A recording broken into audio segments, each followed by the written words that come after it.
bienvenue. J'ai le plaisir d'accueillir avec nous le réalisateur Vincent Smith qui va présenter son court-métrage Julia dans le cadre de la soirée des courts-métrages. Donc, bienvenue Vincent. Merci. Julia, raconte-nous un peu. C'est un court-métrage de genre très fort, j'ai pensé. Comme on a un peu discuté en amont, j'ai cru savoir que le film de genre, voilà quoi, c'était ton forté. Donc, raconte-nous un peu ta procédure, comment est-ce que tu as choisi la thématique. Raconte-nous un peu comment tu as réalisé le film. Alors, pour trouver, on va dire, l'inspiration, moi, je pars du principe que le cinéma, c'est une force extraordinaire parce que ça peut rendre des choses, ça peut donner vie à des choses qui ne sont pas possibles dans la vraie vie. Et donc, j'avais déjà fait 2 précédents courts-métrages donc avant Julia, qui traitaient donc on va dire, de cette première thématique, pouvoir faire exister donc des choses qu'on peut trouver finalement que dans la fiction. Les 2 premiers, donc il y avait d'abord, j'avais traité les vampires. Dans le deuxième, c'était les slashers, avec justement cette idée où je mettais en avant, on va dire, la création. Et dans Julia, c'était parti vraiment. On sait que c'est quand même assez difficile de faire un film de genre dans nos contrées et tout. Et j'avais vraiment envie de faire un film de monstre, une espèce de train fantôme qui n'avait pas d'autres prétentions, on va dire, à la base de faire peur. Et c'est à partir de ce genre d'envie, en fait, de partir d'un genre donc très calibré. Forcément, dans le genre, il y a des codes qu'on doit vraiment respecter, que j'ai commencé à développer l'histoire. Parce que je me dis, tiens, finalement, dans le cinéma, quelque chose très utilisé, on va dire, dans les films, très récurrent, ce sont les miroirs. La manière de jouer avec les miroirs et tout. Donc je me dis, tiens, ce serait intéressant d'essayer de trouver encore une autre manière d'utiliser les miroirs dans les films. Donc voilà, on va dire que je me mets, on va dire, des challenges comme ça pour écrire le scénario. Et une fois que je développe, c'est d'abord à partir de quelque chose de très codifié, en essayant d'y mettre une nouvelle originalité, que je construis finalement les thématiques, les choses que j'ai vraiment envie de raconter au fond de moi. Et par rapport à ça, je suis très fasciné par le côté, le monstre que l'on a en chacun de nous, notre part d'ombre en quelque sorte. Et les univers parallèles, le double maléfique, ce sont des récurrences qu'on retrouve dans mes courts-métrages. Donc voilà. Donc à partir de ça, voilà, je fais une espèce de melting pot de tout ce que j'ai envie de faire, des défis que j'ai envie de me donner, que je crée un scénario et que le film se développe. Ce qui est intéressant, je trouve que c'est un peu dans Julia, c'est un peu aussi le jeu du chat et de la souris, etc. L'actrice, est-ce que tu peux nous raconter un peu ton casting? Alors, comment ça s'est fait?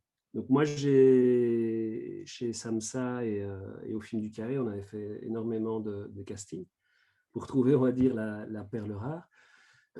Et donc ça reste un film en fait très technique parce que justement on joue beaucoup avec les miroirs et tout. Il y a quelque chose finalement sur le plateau de très construit, de très finalement artificiel.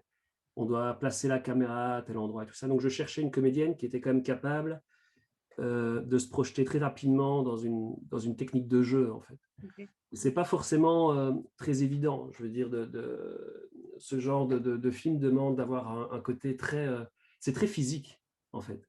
Comme jeu, c'est très organique, ça demande énormément d'énergie.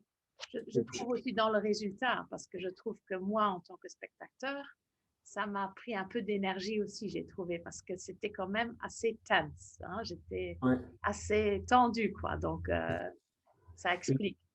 Mais du coup, c'est pas évident parce que forcément, quand on est sur le plateau, et ça, j'avais prévenu les comédiennes tout de suite, il ne faut pas s'imaginer, en tout cas, ça ne s'y prêtait pas ici, qu'il suffit d'être dans le décor pour que ça marche. Parfois, effectivement, dans certains films, on a la possibilité, moi j'avais tourné notamment dans des bois, quand on tourne dans les bois la nuit et qu'on a besoin de très peu de lumière, le décor aide énormément au jeu, en fait. On est pris par la tension du décor et ça vient très facilement. Ici, dans Julia, pas du tout. On a travaillé en studio, donc il y avait quelque chose de très artificiel, tout était très éclairé. C'était très difficile de rendre le côté oxygène du film déjà au moment du tournage. Oui, Donc il fallait vraiment une comédienne qui ait une vraie maîtrise, oui, une vraie technicité de jeu, en fait. Et je l'ai trouvé donc chez Caroline Lambert, ok. qui en une fraction de seconde était capable de comprendre les intentions et surtout de mettre directement toute l'intensité en fait Oui. Et ça, on le sent, je trouve. C'est bien d'avoir toujours un peu d'informations autour, mais je trouve que ça, on le sent vraiment, la tension, je l'ai vraiment senti dans le film. Elle a très, très bien joué, je trouve, son Ouais, rôle. Donc, moi, je suis bravo. ravi. Et le simple test en fait que je faisais, c'est je lui demandais l'une des premières, parce que je faisais des essais caméra, la première chose que je leur demandais, c'était voilà, quelque chose s'est passé dans la chambre. Moi, je filme à l'extérieur de la chambre. Quand vous sortez de la chambre, vous devez me raconter tout ce qui s'est passé à l'intérieur, juste par l'émotion, en fait. Le fait de sortir et de récupérer, de s'échapper, on doit pouvoir lire dans son visage, dans ses expressions, tout ce qui s'est passé, on va dire, d'intense dans la pièce à côté. Donc pour moi, c'était un bon test pour voir si elle était capable de faire exister, en fait, cette angoisse à l'écran. Je Donc trouve voilà. et d'un autre côté aussi, point de vue technique, le montage joue une partie très, très importante, je trouve, dans ton film. Donc, c'est Ah oui, il est réfléchi à l'avance, voilà. forcément. Storyboardé, enfin, en tout cas, il y a une vraie conscience des plans en amont, parce que sinon, Oui. ce n'est pas possible de travailler avec des effets spéciaux. Voilà. Non, en tout cas, merci pour ce beau film. Est-ce que tu as encore éventuellement des remerciements à donner au public, aux gens qui vont suivre ton film online et éventuellement aussi sur ton grand écran pendant le festival?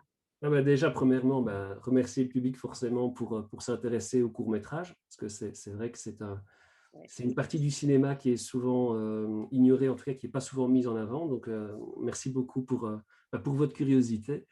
Et bien sûr, j'aimerais bien voilà, remercier forcément le Fonds luxembourgeois, la Fédération Wallonie-Bruxelles, la RTBF, ainsi que mes producteurs qui ont cru dans ce genre de projet, parce que c'est vrai qu'il faut y aller avec une certaine foi pour imposer ce genre de film. Et ils l'ont fait, on a eu tous les financements, ils nous ont fait confiance.